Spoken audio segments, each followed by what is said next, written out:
Incontestablement, ces deux leviers font de moi le président de la République légal et légitime. Quant à nos forces de défense et de sécurité, n'acceptez jamais de retourner vos armes contre votre propre peuple.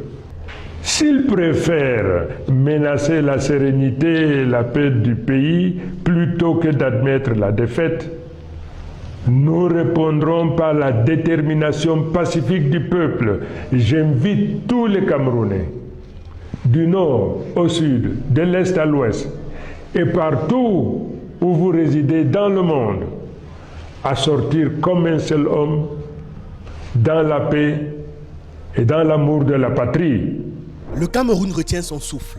Issa Tiroma, l'opposant bien connu du régime, vient de lancer un appel explosif.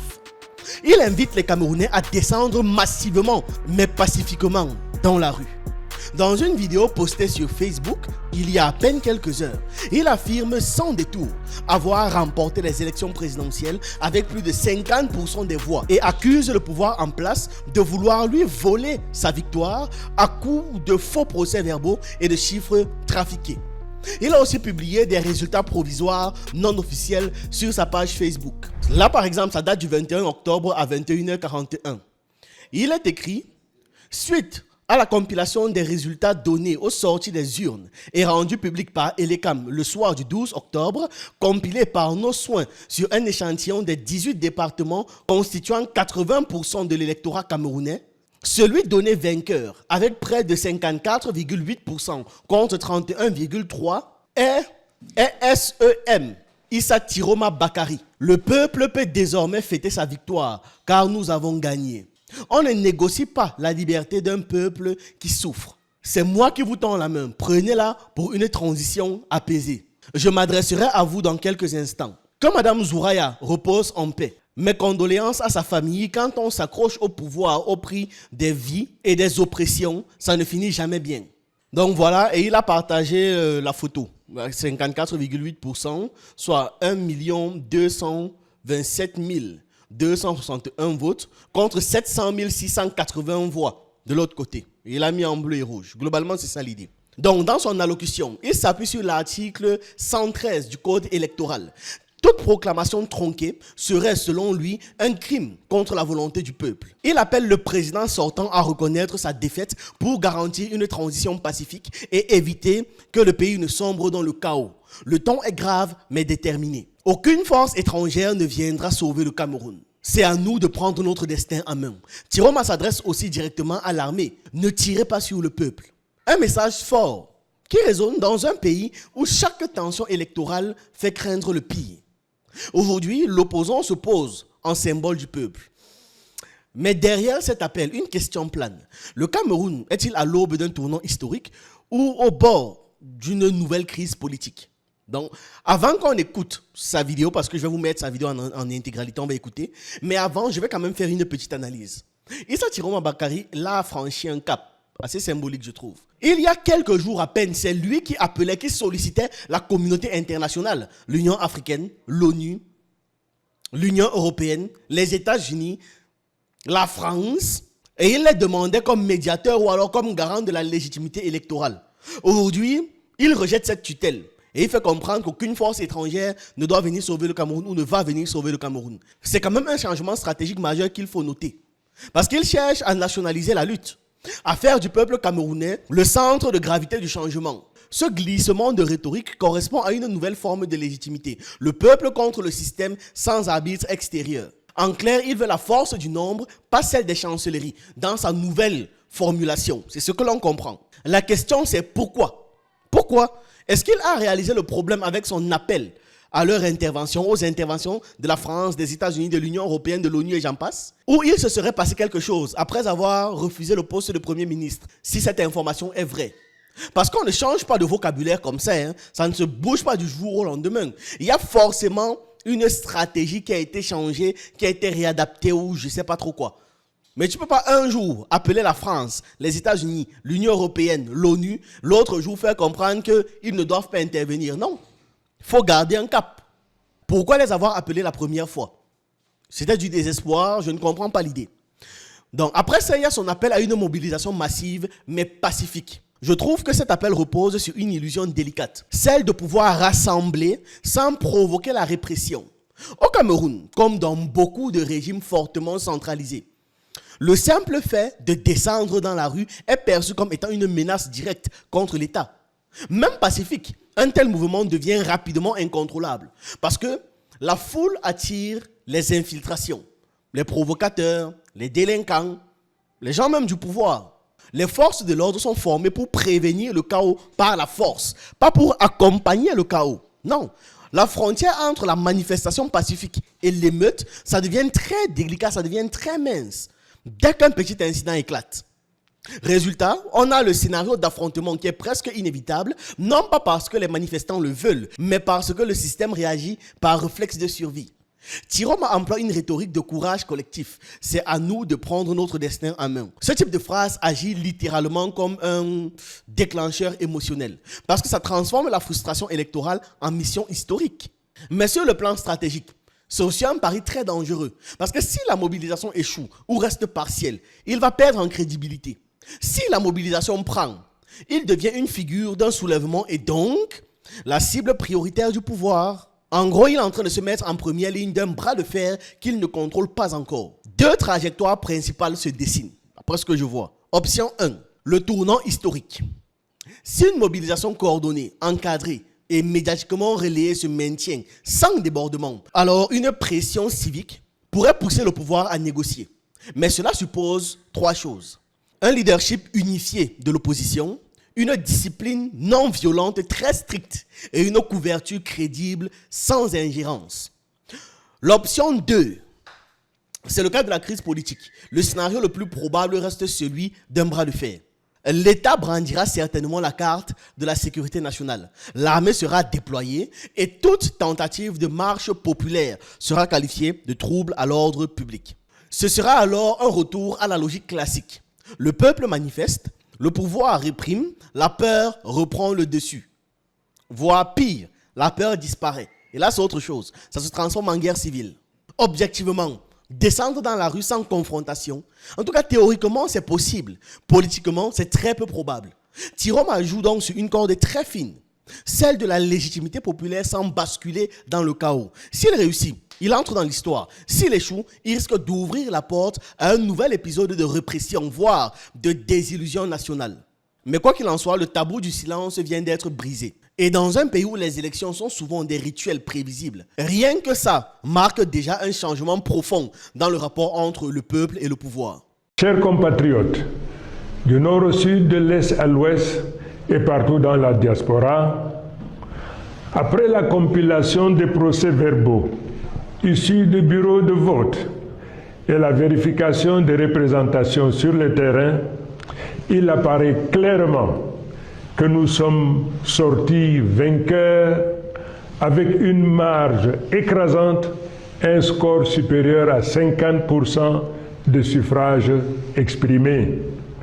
Un tel rejet, un tel désaveu prescrit au président sortant de faire preuve de courage, d'humilité et au nom de la démocratie et des us et coutumes, appeler le vainqueur, le féliciter et lui notifier sa disponibilité à organiser une transition heureuse, mettant notre nation à l'abri de soubresauts et convulsions qui naîtraient d'une transition subie et non préparée. De la sorte, l'humanité entière reconnaîtrait en lui un homme de paix, soucieux de laisser un héritage dont on citerait l'exemple aux générations à venir. Mais hélas, telle ne semble pas être votre prédisposition. Mais malgré tout, sans arrière-pensée et d'un bon cœur, ma main reste tendue pour une transition pacifique. Mesdames et messieurs, il me plaît de rappeler avec force qu'en dépit de tous les obstacles érigés sur notre chemin, aujourd'hui, nous disposons de deux leviers. Celui qui confère l'adhésion populaire massive telle qu'illustrée lors de nos meetings et le respect scrupuleux du Code électoral en son article 113 qui nous autorise à porter à la connaissance du public des résultats tels que nous les avons énoncés. Incontestablement, ces deux leviers font de moi le président de la République légal et légitime.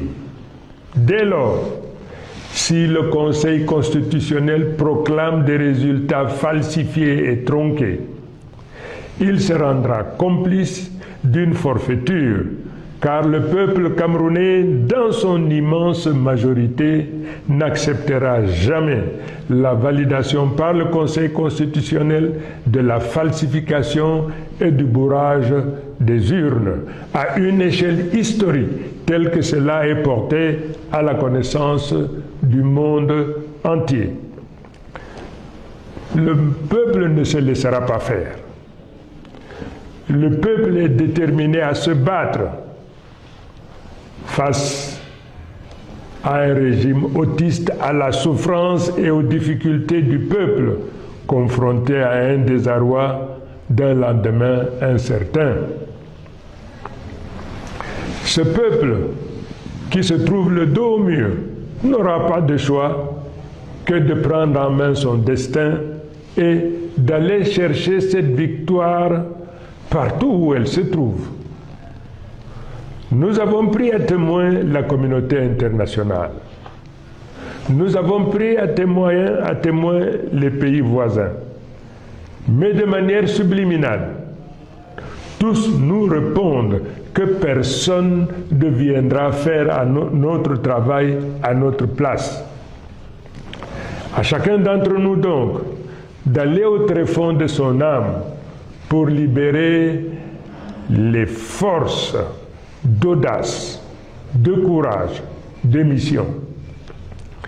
Car comme dit l'adage, il n'y a point de dignité pour celui qui attend tout de l'autre. D'autres peuples qui se sont retrouvés dans une situation comparable ou analogue à la nôtre ont résolument pris leur destin en main et ont fait ce qui devait être fait. Le Cameroun est une grande nation. Le peuple camerounais est très grand, un très grand peuple, et de par le monde.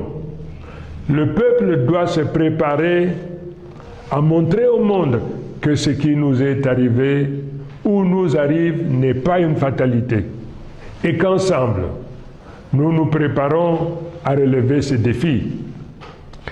À nos compatriotes du Nord, du Sud, de l'Est et de l'Ouest, partout où vous vous trouvez dans le monde, ayant présent à l'esprit la nécessité de protéger et de promouvoir notre nation, comme un seul homme, nous allons nous lever pour marcher, pour protester la main, dans l'amitié, la fraternité et nécessairement dans la durée. Nous viendrons à bout de cette oligarchie prédatrice qui confisque nos libertés, nous réduit à la pauvreté, à la mendicité. Mesdames et messieurs, chers compatriotes, ce régime a fait de la peur et de la menace les instruments de domination et de confiscation de nos libertés. Et grâce à Dieu, grâce au caractère sacré de notre lutte, nous nous libérerons de ces émotions et débarrasserons notre pays de ce malheur. Nous découvrons également, sans surprise, la tentative de ce pouvoir à diviser, à fragmenter l'Union pour le changement, instrument politique puissant à la tête de la lutte que nous menons pour construire le changement. Non seulement cette tentative sera vaine, mais elle nous donne l'opportunité davantage de resserrer nos rangs pour poursuivre avec résolution nos objectifs.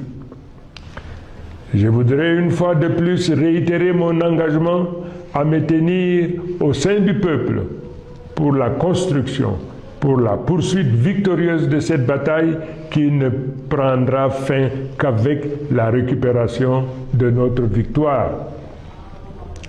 Au moment où je focalise mon attention sur notre problématique, j'apprends avec beaucoup de tristesse l'assassinat commis sur une enseignante, Madame Zouhaïra, qui est tombée sur le champ d'honneur de la lutte pour notre liberté, pour notre dignité, pour qu'un nouveau jour se lève dans notre pays. Cet assassinat sera pour nous une cause supplémentaire pour redoubler nos efforts jusqu'à la réalisation de notre objectif. Quant à nos forces de défense et de sécurité, je voudrais rappeler la correspondance que je vous ai écrite. Cette lutte que nous menons, c'est également votre lutte. N'acceptez jamais de retourner vos armes contre votre propre peuple. La souffrance qu'endure le peuple est aussi votre souffrance. N'obéissez jamais à un ordre dont l'objet est la violence ou la suppression de la vie d'un des vôtres. Mes chers compatriotes, l'heure est grave. Nous n'accepterons pas de nous faire voler notre victoire. S'ils préfèrent menacer la sérénité et la paix du pays plutôt que d'admettre la défaite, nous répondrons par la détermination pacifique du peuple. J'invite tous les Camerounais, du nord au sud, de l'est à l'ouest, et partout où vous résidez dans le monde, à sortir comme un seul homme dans la paix et dans l'amour de la patrie. Marchons pour la libération et pour la revendication de notre victoire. Créez une grande vague pacifique qui montrera au monde que le peuple en a assez et qu'il veut sa liberté. Le droit de manifester est un droit universel. Exerçons-le avec discipline et dignité. Je vous remercie. Vive le peuple souverain, vive le Cameroun libre, uni et réconcilié.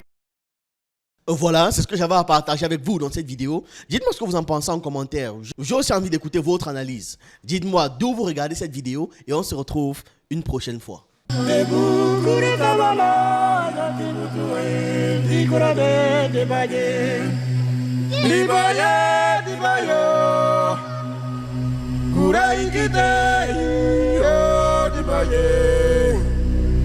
Oh,